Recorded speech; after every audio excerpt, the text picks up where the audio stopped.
रामू, रघु और इमरान मेट्रो खुदाई के दौरान एक रहस्यमयी सुरंग में गिर जाते हैं। वो एक दूसरी दुनिया में फंस जाते हैं जहां अजीब प्राणी और एक खतरनाक राक्षस होता है। तीनों भागते हैं और एक गुप्त दरवाजे से बाहर निकलते हैं।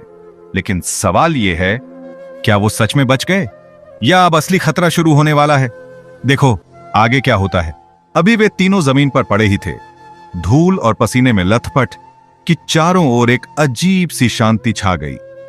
लेकिन यह शांति सुकून देने वाली नहीं थी, यह डरावनी थी, जैसे कोई बड़ा तूफान आने से पहले का सन्नाटा हो। रामू ने कांपते हुए उठने की कोशिश की। उसकी सांसें उखड़ी हुई थीं, आंखों में थकान के साथ साथ बेचैनी थी। हम बच गए क्या? रघु की आवाज जैसे गले से रेंगती हुई निकली। उसकी आंखें डरी हुई थीं और होंठ सूख चुके थे। इमरान ने धीरे से सिर हिलाया, लेकिन उसकी निगाहें दरवाजे की तरफ थीं, जो अब पूरी तरह बंद हो चुका था। वो राक्षस, उसकी आवाज कांप रही थी। क्या वो अब भी पीछे है? रामू ने गहरी सांस ली। उसकी आंखों में डर के नीचे छुपी एक आग चमक रही थी। नहीं, वो उस दरवाजे के पार है फिलहाल, लेकिन यह मत समझना कि हम सुरक्षित हैं। उन्हें अब एहसास हुआ कि वे एक और सुरंग में थे। यह जगह पहले से भी ज्यादा अंधेरी और रहस्यमयी थी। दीवारों पर अजीब सी नक्काशी थी, जो जैसे उन्हें देख रही हो। दूर से एक धीमी सी कराहने की आवाज आ रही थी, इंसानी, पर फिर भी कुछ अलग। हम कहां आ गए हैं? रघु ने डर से पूछा। इमरान ने पास की दीवार पर हाथ रखा। वह दीवार जैसे जिंदा थी, हल्का हल्का स्पंदन हो रहा था। यह जगह, यह सिर्फ पत्थर नहीं है, वो बुदबुदाया। यहां कुछ सांस ले रहा है। अचानक दीवारों पर लगी नक्काशियां नीली रोशनी में चमकने लगी। तीनों चौंक कर पीछे हटे और तभी एक धीमी लेकिन भारी आवाज गूंजी, मानो खुद धरती बोल रही हो, अगर तुमने उसे जगाया है तो अब तुम्हें उसका अंत भी लाना होगा। तीनों एक दूसरे की तरफ देखने लगे। उनके चेहरों पर डर के साथ अब सवाल भी थे। कौन? किसका अंत? रामू ने जोर से पूछा, लेकिन कोई जवाब नहीं आया। सिर्फ फिर वही कराहट जो अब थोड़ी तेज हो गई थी। हमें आगे बढ़ना होगा, रामू ने कहा। उसकी आवाज अब स्थिर थी, लेकिन भीतर की बेचैनी हर शब्द में झलक रही थी। जो कुछ भी हो, हम पीछे नहीं लौट सकते। रघु ने इमरान की तरफ देखा। क्या हम वाकई लड़ सकते हैं उससे? इमरान की आंखों में अब भी डर था, लेकिन वह बोला, शायद नहीं, लेकिन हमें कोशिश करनी होगी, वरना हम और बहुतों को उसके हवाले कर देंगे। और इसी अंधेरे में डर और उम्मीद के बीच लड़खड़ाते हुए वे तीनों फिर आगे बढ़ चले। अंधेरे में उनके कदम धीरे धीरे आगे बढ़ रहे थे। हर एक कदम किसी अनदेखी खाई की तरफ बढ़ने जैसा लग रहा था। सुरंग की दीवारें अब भी हल्की हल्की चमक रही थीं, जैसे किसी पुराने रहस्य को धीरे धीरे उजागर कर रही हों। हवा में ठंडक के साथ एक अजीब सी सरसराहट थी, जैसे कोई बहुत पास सांस ले रहा हो, लेकिन दिखाई न दे। इमरान ने रुकते हुए कहा, क्या तुम दोनों को ये आवाजें सुनाई दे रही हैं? उसकी सांसें तेज थीं और उसकी आंखें किसी अदृश्य चीज को तलाश रही थीं। रामू ने सिर हिलाया। हां, और ये आवाजें हमारे अंदर उतर रही हैं, जैसे कोई हमारे दिल से बात कर रहा हो। रघु कांप गया। मुझे नहीं लगता कि यह जगह सिर्फ पत्थरों से बनी है, ये जिंदा है। जैसे ही वे आगे बढ़े, एक तेज चीख ने पूरे रास्ते को हिला दिया। यह कोई सामान्य आवाज नहीं थी, इसमें दर्द, बदला और पागलपन की गूंज थी। तीनों वहीं रुक गए, उनके पैरों में जान नहीं रही। क्या वो वापस आ गया? रघु ने घबराकर पूछा, लेकिन रामू की आंखें कहीं और थीं। सामने एक दरार, जिससे नीली रोशनी निकल रही थी, और उस रोशनी के बीच एक आकृति धीरे धीरे सामने आ रही थी। इमरान ने फुसफुसाते हुए कहा, कोई इंसान है शायद। जैसे ही आकृति पास आई, उनका दिल थम गया। वह कोई साधारण इंसान नहीं था। उसकी आंखें सफेद थीं, जैसे किसी और ही दुनिया को देख रही हों। उसके चेहरे पर घाव थे, पुराने, गहरे, और हर घाव के पीछे एक कहानी छुपी थी। तुम तीनों बहुत देर कर चुके हो, वह फटी फटी आवाज में बोला। रामू ने साहस जुटाकर पूछा, तुम कौन हो और हम यहां क्यों लाए गए हैं? उसने धीरे से सिर झुकाया। मैं वही हूं जो पहले आया था और जो कभी वापस नहीं जा पाया। यह सुरंग सिर्फ रास्ता नहीं है, यह एक इम्तिहान है। जिसने इसे पार कर लिया, वही बाहर की रोशनी देख पाएगा। इमरान की आंखों में डर से पानी भर आया। अगर हम न पार कर पाए तो? उसने सीधा रामू की तरफ देखा। तो वही होगा जो मेरे साथ हुआ। और यह कहकर वह आकृति धीरे धीरे हवा में घुल गई, जैसे वह कभी थी ही नहीं। तीनों एक दूसरे की तरफ देखने लगे। अब डर के साथ एक नई जिम्मेदारी का बोझ भी उनके कंधों पर था। रामू ने अपने आंसू पोंछे और कहा, अब पीछे हटने का कोई रास्ता नहीं बचा। हमें यह करना ही होगा, अपने लिए, उस दुनिया के लिए जो हमारे इंतजार में है। और इसी उम्मीद और डर के बीच वे आगे बढ़ते गए, एक ऐसे रहस्य की ओर जो शायद उनका भाग्य बदलने वाला था। तीनों आगे बढ़े, लेकिन अब उनके कदमों में डर से ज्यादा एक अजीब सी बेचैनी थी। चारों ओर एक ऐसा सन्नाटा था जैसे खुद वक्त भी थम गया हो। सुरंग अब और भी संकरी हो चुकी थी। दीवारें इतनी करीब कि उनकी सांसें टकराकर वापस लौट रही थीं। रघु ने कांपती आवाज में कहा, क्या तुम लोगों ने नोटिस किया?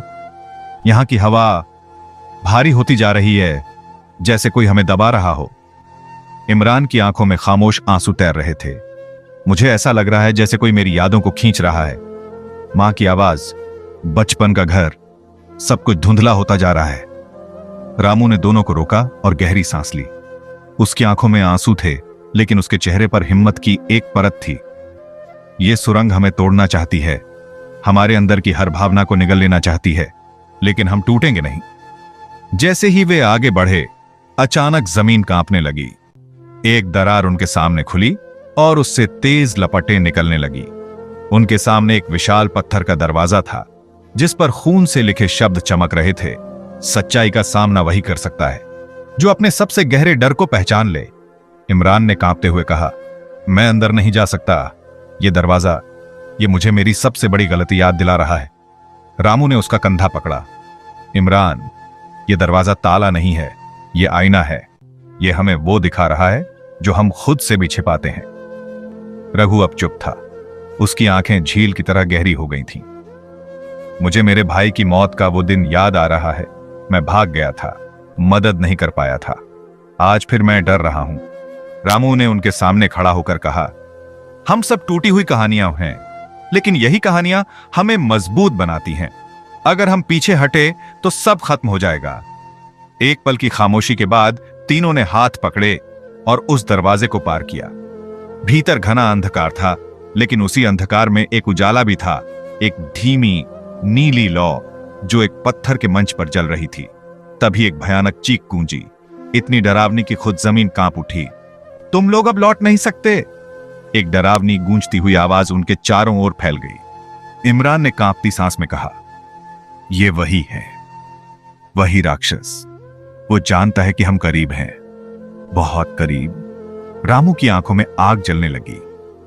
तो अब लड़ाई होगी, और ये लड़ाई सिर्फ बाहर निकलने की नहीं, हमारे अस्तित्व की है। अंधेरा गहरा था, सांसें भारी, और दिल की धड़कनें अब जैसे बाहर सुनाई दे रही थीं। जैसे ही वो डरावनी आवाज गूंजी, तुम लोग अब लौट नहीं सकते, दीवारों पर लटकी परछाइयां जिंदा हो उठीं। पत्थर की दरारों से जैसे स्याही बहने लगी हो, और उस नीली लौ की रोशनी अब कांपने लगी थी। इमरान ने कांपती आवाज में कहा, यह सिर्फ आवाज नहीं है, यह हमारी अंतरात्मा को निगलने आई है। वो हमारे अंदर उतर गया है। अचानक रघु लड़खड़ाया और जमीन पर गिर पड़ा। उसकी छाती ऊपर नीचे हो रही थी, आंखें खुली लेकिन कहीं और देख रही थीं। होंठ बुदबुदा रहे थे। भाई, भाई, मुझे माफ कर देना। मैं डर गया था उस दिन, भाग गया था। मैं अकेला रह गया हूं, हमेशा के लिए। रामू घबरा गया। उसने रघु को अपनी गोद में लिया। नहीं रघु, वापस आ। हम सब डरते हैं, लेकिन भाग जाना गुनाह नहीं है। गुनाह है अपनी गलती से मुंह मोड़ना। इमरान अपने घुटनों पर आ बैठा। उसकी आंखों से आंसू बह रहे थे, लेकिन अब उनमें कमजोरी नहीं थी, सिर्फ सच्चाई थी। मां की गोद याद आ रही है, उनकी मुस्कान। पर अब मैं रोकर नहीं भागूंगा। आज मैं उनके बेटे जैसा बनूंगा, जिस पर उन्हें गर्व हो। तभी पत्थर के मंच से वो नीली लौ तेज चमकी, जैसे किसी ने आत्मा को छू लिया हो। लेकिन उसी वक्त एक छाया दीवारों से उतरकर उनके सामने आकार लेने लगी। वो राक्षसी चेहरा, जिसका शरीर धुएं से बना था, आंखों से लावा टपकता था और हर सांस में मौत थी। तुम सब कमजोर हो, वो गुर्राया। टूटे हुए हो, मैं तुम में से हर दर्द जानता हूं, हर पछतावा, हर छुपा हुआ जख्म। रामू उठ खड़ा हुआ। उसकी आंखों में आंसू थे, लेकिन होठों पर मुस्कान।